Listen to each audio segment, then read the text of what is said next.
fifth time at Can-Am here for Robert Gage. His 01R is here today. We're nice and far back like we should be. Racetrack in the background. It's probably not even maybe 4:30 here on Friday night. Robert has been running. He believes it's about his sixth time this year. I haven't seen you since Fulton last year. How you been? Oh, not too bad. How's the car? We made some changes over the winter, and we've just been struggling with it. Are you the coils now? Is that the change? Yeah, we're switching to that and some of the newer stuff, and it's a big learning curve. I've heard that. Yeah. And is it more of a learning curve for what you do to adjust and set up, or is it more of a learning curve for the driver? Honestly, it's about 50-50. It is. You have to drive the car different, and I mean the setup is completely different from torsion bars and stuff like that. What's the adjustment been like? A struggle. Okay. It's probably been a still struggle. Adjusting, right? Yeah. Last week was our best run we had. We've just had been bound with bad luck all year. We did a couple 16th finishes and a couple DNFs, and then last week we were able to pull it together for I think we started 12th and we finished 3rd. So not bad. Yeah, we did. We found something pretty good last week. So found something?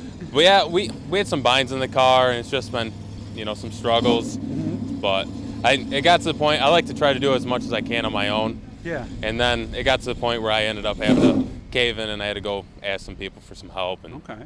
So binds, what he's talking about, a lot of times it could be something as simple as a Heim joint. It could be a part that's supposed to move that maybe is rubbing. What was it with you? Where was the bind? We had a big bind in our front end on our panhard bar. Oh. That was a bad one. In our rear end, my radius rods, they were binding up and stuff. Was it the Heims or was it the? It was the whole bar. They'd get locked down. And okay. We were able to figure that all out, and like I said, luckily I had some people help me out that knew what to look for, and that definitely helped a lot. Yeah, because with the radius rods, you should be able to move those, right? Yep. They should never be to the point where you touch it and that thing's stuck. Yeah, you should really. How I like them, I like to have them so I can move them with like 1 or 2 fingers. Okay. Yeah, they should be able to slide back and forth, but it was to the point you'd have to grab it with your hand. And it wouldn't move. So and then things aren't moving and traveling like they should, and so you go to turn and it's just. Yeah. So what was it doing? Was it pushing? Was it overreacting? It was weird. It'd push at times. It was really just the car itself. When we switched these coils, I knew I was getting into a game changer, and I didn't realize how bad it was going to be.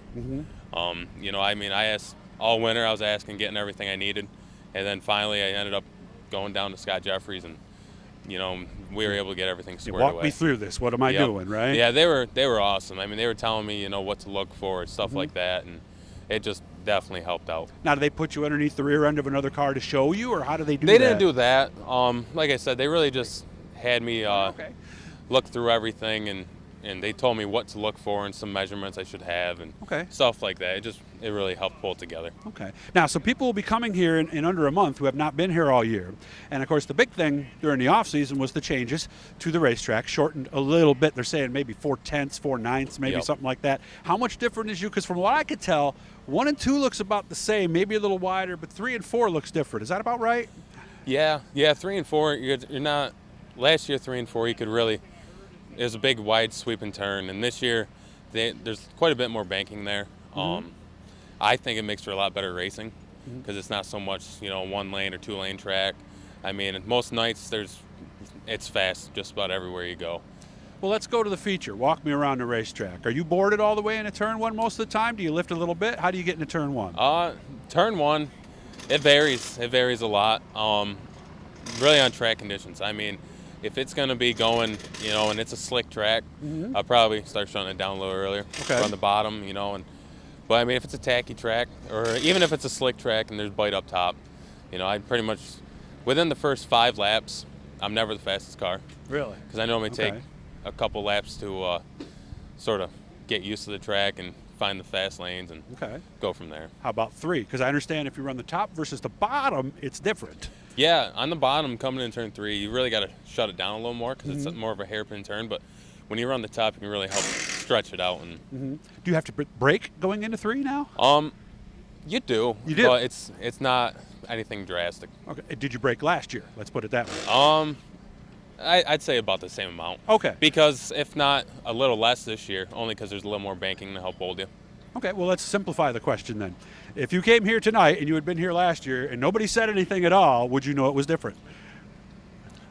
I don't know. Okay. I don't know. It's one of those things, it wasn't a huge change. Okay. And probably if you've never raced here, you would never know. Okay. I mean, I raced here just about every week last year, so I was able to tell a difference. But it's like I said, it's nothing really crazy. Okay, good. Plans for the rest of the year? We're gonna finish out the season here with the rest. So both? Yep. Okay. Whatever the season holds, and then we're gonna do the Oktoberfest shows. We're gonna travel and Do them all? yeah, we were Nice. planning on we do Dirt Week every year, so. So you already had it kind of blocked off Yeah. on your calendar Yep. anyway, right? So once we saw that, we're like, we're just gonna go travel. So. And now you can sleep late in the morning, right? Yeah. You don't have to, right? Yeah. You can roll out of bed about 10. Let's Yeah. go to the racetrack, Yeah, right? we're not sure. I'll be down to Albany, Saratoga. I'm not sure if I'm gonna race it.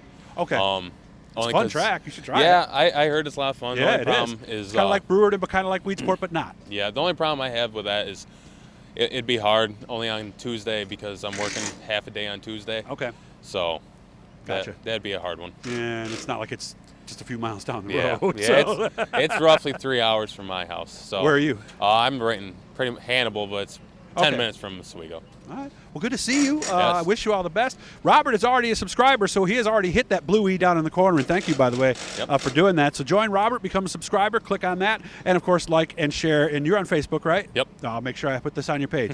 Good to see you, man. I hope you have Good to fun see you, tonight. too. Maybe Thank I'll you. talk to you later on. Yep. Thank you. Thanks.